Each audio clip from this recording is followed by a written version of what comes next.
नमस्कार दोस्तों, इस वीडियो में हम स्टडी करेंगे एबीसी एनालिसिस के बारे में। ये एक इन्वेंट्री मैनेजमेंट टेक्निक है जिसकी मदद से हम जो भी आइटम्स हमारे हैं इन्वेंट्री में प्रेजेंट, तो उसे हम कंट्रोल या मैनेज कर सकते हैं। ठीक है, तो this is a technique for inventory management. इसके अलावा और 4 to 5 टाइप्स है जो कि मैं आगे आने वाले वीडियोस में आपको बता दूं, लेकिन इस वीडियो में हम एबीसी एनालिसिस के बारे में पढ़ेंगे। तो चलिए शुरू करते हैं। ABC analysis is a categorization technique for inventory management and its control। तो ABC एनालिसिस कैटेगरीज बनाती है आइटम्स की और उसके मदद से हम हमारी इन्वेंट्री मैनेज कर सकते हैं। It was invented in 1900s by economist Wilfredo Pareto।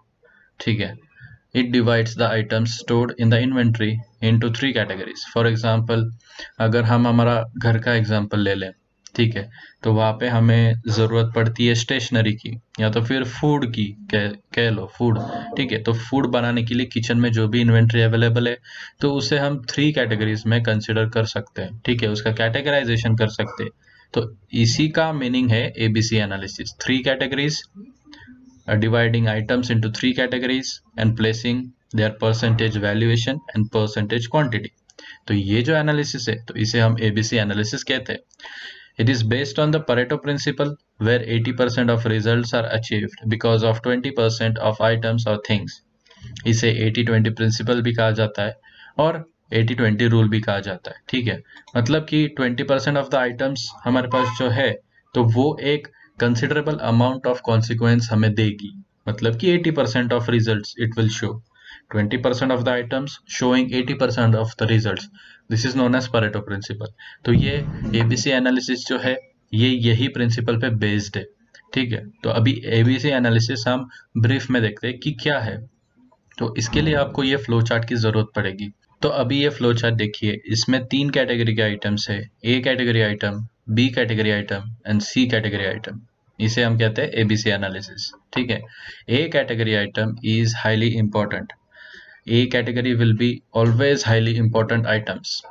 B category items will be always moderately important and C category items will always be less important, LI, या तो फिर लीस्ट इंपॉर्टेंट जिसे हम कह सकते हैं। ठीक है, तो highly important A category, moderately important B category and less important C category items. ये हो गई कैटेगरीज। अभी इसके मदद से हम हमारे जो भी आइटम्स प्रेजेंट है इन्वेंट्री में तो उसको डिवाइड करेंगे। तो डिवाइड करने के लिए हमें कुछ पैरामीटर्स की जरूरत पड़ेगी। तो based on 3 parameters, value, quantity and control, तो इसकी मदद से हम कैटेगराइजेशन करेंगे हमारे आइटम्स का। ठीक है, अभी जो ए कैटेगरी वाले जो आइटम्स है उसका वैल्यूएशन ऑलवेज सबसे हाई होता है as compare to this two. तो 70% इसका वैल्यूएशन है यहाँ पे। बी कैटेगरी वाली जो आइटम्स है उसका मॉडरेट परसेंटेज ऑफ वैल्यूएशन होता है, यहाँ पे 20% है। एंड सी कैटेगरी के आइटम्स जो है उसका वैल्यूएशन सबसे कम होता है। ठीक है, तो highly important, moderately important and less important, high percentage value, moderate percentage value and low percentage value. ठीक है, अभी ये हो गया परसेंटेज वैल्यू। अभी आते हैं परसेंटेज क्वांटिटी पे।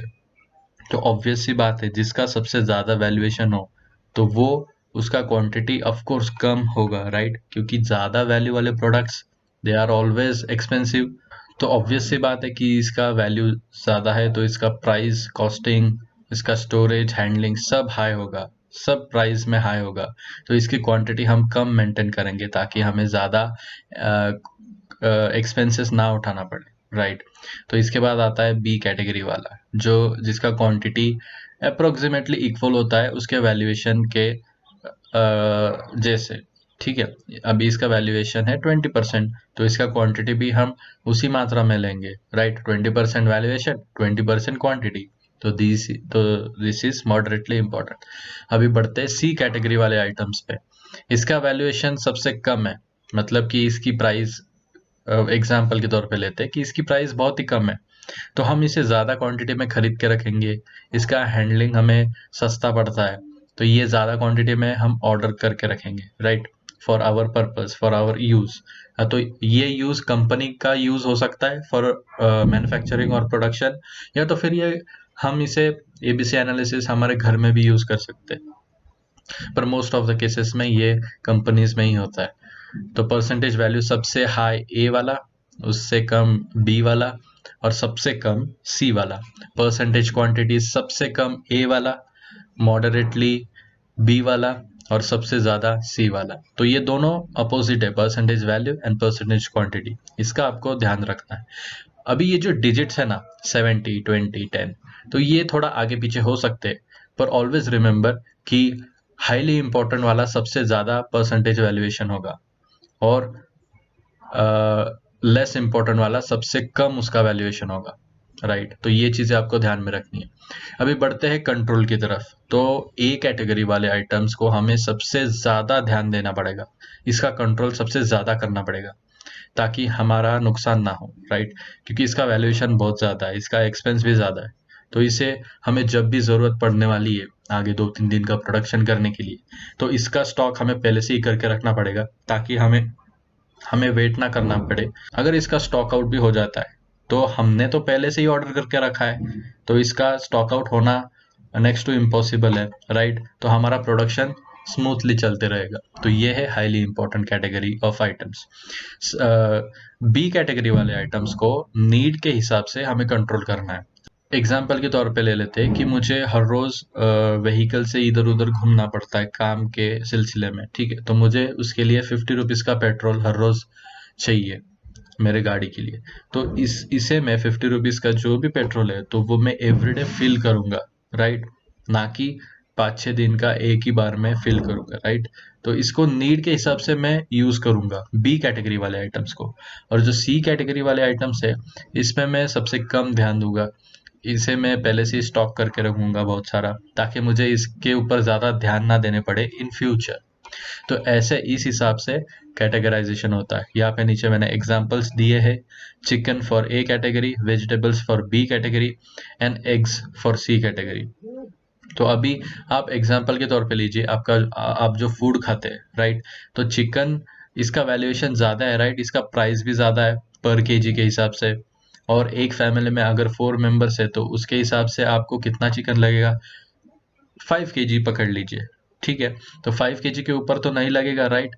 लेकिन इसका वैल्यूएशन ज्यादा है तो 5 केजी इंटू पर केजी रुपीज ऑफ पर केजी जो भी चिकन का रेट चल रहा है, ठीक है। तो उसका मल्टीप्लाई करेंगे तो उसका टोटल कितना वैल्यू आता है वो निकालो, और एग्स का भी निकालो। तो किसका सबसे ज्यादा वैल्यूएशन होता है, चिकन का होता है, राइट। तो this will come under highly important. 70% इसका वैल्यूएशन है, इसका क्वांटिटी हम सबसे कम लेंगे। और ये आपको पता है मीट हमेशा डिग्रेड होते जाता है, इट इज बायोडिग्रेडेबल, ठीक है। तो इसे हम कम मात्रा में ही लेते हैं, जितना यूज है उतना ही लेते हैं, राइट। तो ये ए कैटेगरी के अंदर आ सकता है। अभी बात करते हैं बी कैटेगरी वाले आइटम्स की, वेजिटेबल्स जिसे हम कह सकते हैं। तो इसे हम फ्रिज में स्टोर करके भी रख सकते हैं। तो इसका वैल्यूएशन जो है वो इसके क्वांटिटी के हिसाब से है, मतलब कि वैल्यूएशन उतना ही होगा जितना इसका क्वांटिटी है। और हमें जब भी इसकी जरूरत पड़ेगी तभी हम इसे खरीदेंगे, इसे यूज करेंगे, राइट। तो ये आता है बी कैटेगरी के अंदर। अभी सी कैटेगरी वाले जो आइटम्स है एग्स, तो ये सबसे सस्ता है as compare to chicken and vegetables, right. 4 rupees पर एग होगा या तो फिर 5 रुपीज पर एग होगा इन होलसेल मार्केट, राइट। तो इसका वैल्यूएशन सबसे कम है, तो इसे हम स्टॉक करके भी रख सकते हैं। एक क्रेट ले लो पूरा जिसमें 30 एग्स होते हैं शायद, एक क्रेट ले लो या तो फिर 2 क्रेट ले लो, तो इसका हम स्टॉक करके भी रख सकते हैं। तो ये जो आइटम्स है तो ये सब कैटेगरी वाइज डिवाइड होते हैं। ए कैटेगरी वाले सबसे हाईली इंपॉर्टेंट होते हैं, इसका वैल्यूएशन ज्यादा होता है, इसका क्वांटिटी हमें कम रखना पड़ता है ताकि हम जब भी हमें जरूरत हो तो आगे पीछे हम उसे ऑर्डर करके फिर से मंगा सकते हैं। इसका होल्डिंग कॉस्ट भी ज्यादा हो सकता है, राइट। इसको मेंटेन करने के लिए भी ज्यादा हमें एक्सपेंस करना पड़ेगा। तो ये होता है ए कैटेगरी। बी कैटेगरी वाले जो आइटम्स है वो मॉडरेटली इंपॉर्टेंट होते हैं, इसे हम स्टोर भी कर सकते हैं, इसका हैंडलिंग भी हमें थोड़ा कम एक्सपेंसिव पड़ता है, ज्यादा नहीं लेकिन पड़ता है एक्सपेंसिव, थोड़ा कम पड़ता है। सी कैटेगरी वाले जो आइटम्स है इसे ज्यादा ध्यान देने की जरूरत नहीं है, इसे हम ज्यादा मात्रा में भी स्टोर करके रख सकते हैं, इसका प्राइस भी कम है। तो ये होता है एबीसी एनालिसिस।